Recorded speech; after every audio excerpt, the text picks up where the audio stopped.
Cette vidéo sera la plus facile et rapide sur le retracement de Fibonacci, un concept que n'importe quel trader doit connaître. Si vous êtes débutant, comme expérimenté, que vous tradez uniquement les crypto-monnaies ou bien le marché du forex, que vous ayez jamais gagné un seul euro ou bien que vous êtes déjà rentable sur le marché, ce tutoriel complet est fait pour vous.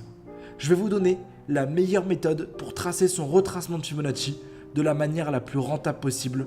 On est parti. Ok, déjà la première chose qu'on doit faire, c'est arriver sur TradingView, aller sur cette partie et prendre l'outil retracement de Fibonacci. Peut-être que vous n'allez pas avoir initialement le même paramétrage que moi, mais c'est pas grave, vous tracez votre outil, vous allez dans le petit rouage et vous mettez exactement à la virgule près ce paramétrage.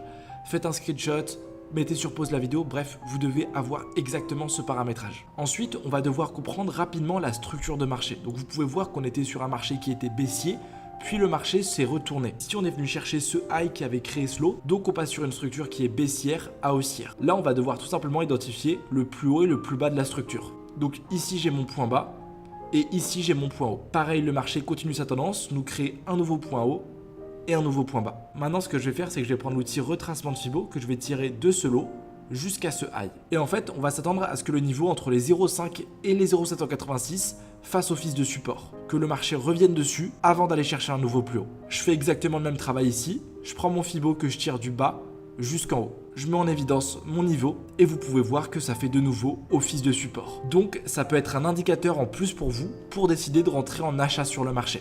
Donc sur un contexte de marché qui est baissier, vous pouvez voir que le marché ici a complètement dégringolé, venant liquider ce plus bas. Comme d'habitude, j'identifie mon high de marché et mon low de marché. Je vais prendre mon outil Fibo que je vais tracer du haut jusqu'en bas.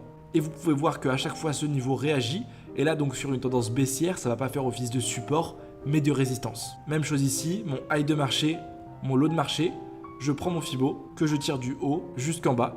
Et vous avez vu, on vient pile mécher sur mes 0,5 avant de corriger. N'oubliez pas que les intervalles de temps n'ont pas vraiment d'importance. Le retracement de Fibonacci avec les paramétrages que je vous ai montrés marche très bien pour du 5 minutes, comme du 1 heure, comme du 1 jour. En l'imbriquant en plus des concepts que vous connaissez en trading, vous allez voir que vous allez pouvoir avoir les meilleurs points d'entrée possibles sur le marché et ça va faire exploser votre rentabilité. Si vous voulez comprendre un peu plus comment fonctionnent les structures de marché avec les tendances haussières et baissières pour correctement tracer votre tracement de Fibonacci, alors je vous mettrai exprès une vidéo que j'ai faite dessus autour de cette vidéo pour que vous puissiez mieux comprendre ça.